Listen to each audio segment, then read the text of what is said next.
aha ndabasuhuje bene Emiha Bishuti, ndabashuhuje muri bene Imana, ndabashuhuje muri bene u Rwanda, ndabashuhuje muri bene umuco.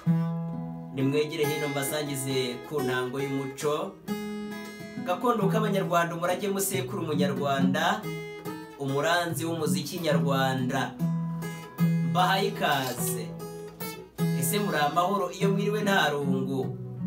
Nizere ko iyo mwiriwe ari amahoro, nizere ko mumeze neza cyane. Ngira ngo murabibona hamba bwanjye turi kumwe n'umusaza mwiza wumvise uruyenzi. Luka Nduwimana, iyo mvuze Luka jya wumva imwe yo muri Bibiliya utandukanye, wongereho Nduwimana kuri YouTube maze umushyigikire, nuko jye mwakiriye rubangukana bigwi.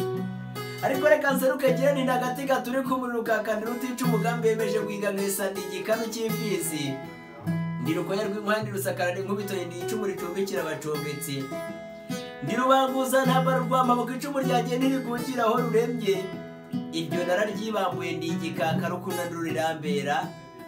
Ariko kandi nanone ndi nyamibwa y'abufundu ngerereje abo kwijanja bagita rudatinya bwere ntabwo barugega n'ingoma ndi umurongo wananiye abanzi. Ubwo banteye babanje ko bisunga imbere, ndakwica ntakurashe, ndakegera ngakubitira hejuru amaguru adakora hasi. Abasigaye bati umusore n'igikaka no kuduhabya, baterera hejuru icyarimwe basingiza umubyeyi wibarutse rubangukana bigwi. Bati nabanze, uyu mubyeyi nabanze na rubangukana bigwi kandi naharirwe kuduhabya, maze nanjye ndabahabya. Nitwa Kubana Pacifique, nduwasenga Imana wa ruberaninde rwa rwatamuka iwacu ni mu bufundu mu mfura zifungura ubundi harya impyisi n'ibisamagwe. Ni munsi y'umusozi wa Nyakayaga ku gasozi k'ingamba aho dufatira ingamba zihamye, agasozi k'abataramyi, agasozi k'Imano. Ariko none cyane cyane abiziritse ku muco nyarwanda. Nakiriye Luka Nduwimana. Uraho MC Rwangukana bigwi. Uraho jya kugira Imana. Mugira amahoro. Tuyahorane kandi twembi. Turabasuhuje kandi bene Emiha Bishuti, yego dukurikiye mwese. Turabasuhuje mwibuka gukora subscribe, mukora comment, mbese no muco mwatojwe mukomeze. Maze rero kandi ndagira ngo dutangire tugira tuti muhoza wanjye, ndaza gusaba umucuranzi ku ruhande nabaze kubidufashamo, dutangire dususurutsa bene Emiha Bishuti. Niba rugamba rugeze kuri uyu muyoboro, ibuka gukora like, ukore subscribe, share ndetse na comment. Kagira Imana kugira ngo ibiganiro byacu byo kujya buri munsi ukomeze kumenya umuco nyarwanda uko uhagaze.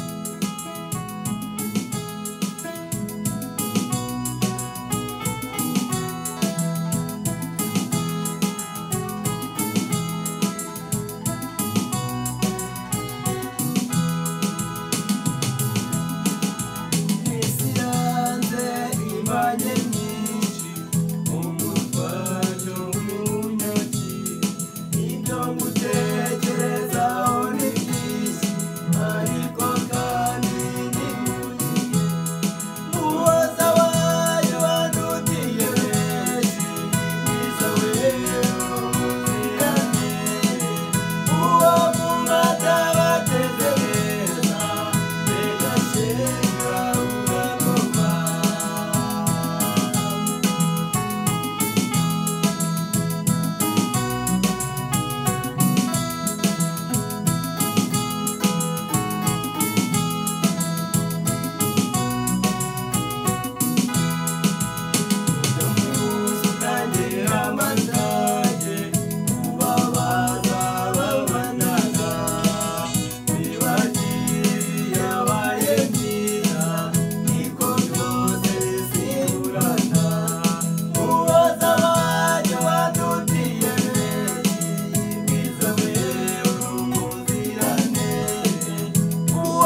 ariko twari dushyushye koko rukanda uw'Imana karame nyemerera gushimira wakoze kubana nanjye kagira inka n'amafaranga kandi utarama neza uri imfura nziza ariko sinareka kubwira bene imya bishuti ngo nimukomeze mukore like mukore subscribe share ndetse na comment asigaye reka turigobekera hanga tuzongera ubutaha ibyo wacu nababwiye ko ari imvira turakomeza tugatarama tukizirwa rubangukana bigwengewe mwabyumvise ko ntabwo ijwi rimeze neza amagara abayangarambiye ariko ntabwo nabura kubaha ibyishimo no gukomeza gutaramana namwe uko mbishoboye murakagira Imana muhorane Imana mu Rwanda urakoze cyane